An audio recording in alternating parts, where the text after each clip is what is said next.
পারো আমি একদিক দিয়ে খুবই ভাগ্যবান একজন ব্যক্তি আর অন্য দিক দিয়ে খুবই দুঃখী একজন ব্যক্তি। লাইফে সুখ দুঃখ দুটোই থাকবে, কিন্তু আমাদেরকে সবসময় হাসি খুশি বাঁচতে হবে। আমাকে দেখো, তোমরাই বলো যে রহিম ভাই তুমি এত হাসি খুশি থাকো, আমরা তো দেখি তোমাকে অনেক খুশি, কিন্তু তুমি কান্নার অভিনয় করো কেন?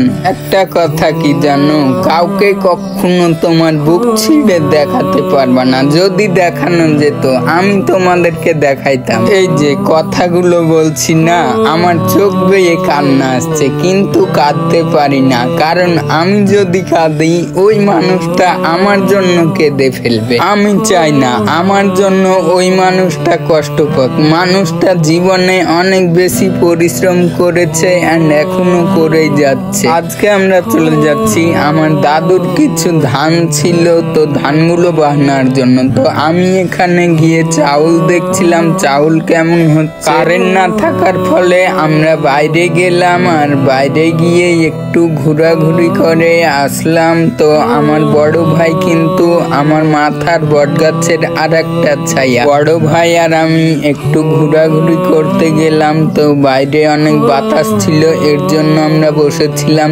তারপরে কারেন্ট আসার পরে বড় ভাই আর আমি চলে আসলাম। তোমরা কি বলতে পারো এই মানুষগুলো ঋণ আমি কেমনে শোধ করব?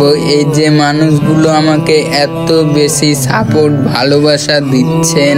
এখানে বড় ভাই ধানের বস্তাগুলো নামিয়ে রেখে দিচ্ছিল, বলে যে এখন বানা হবে না, ভাইয়া যাবে গাড়ি চালাতে, এর কারণে ভাইয়া বস্তাগুলো নামিয়ে রাখছিল। মেলে অনেক ভিড় থাকায় ভাইয়াকে বললাম বস্তা নামিয়ে রেখে দাও, তুমি গাড়ি চালাতে যাবা এখন। তো ভাইয়া রেখে দিচ্ছিল, আর দাদুকে বললাম দাদু তুমি এখানে বসে থাকো। এই মানুষটা ঋণ আমি কোনোদিনই শোধ করতে পারবো না। এই মানুষটা সবসময় আমার জন্য দোয়া করে।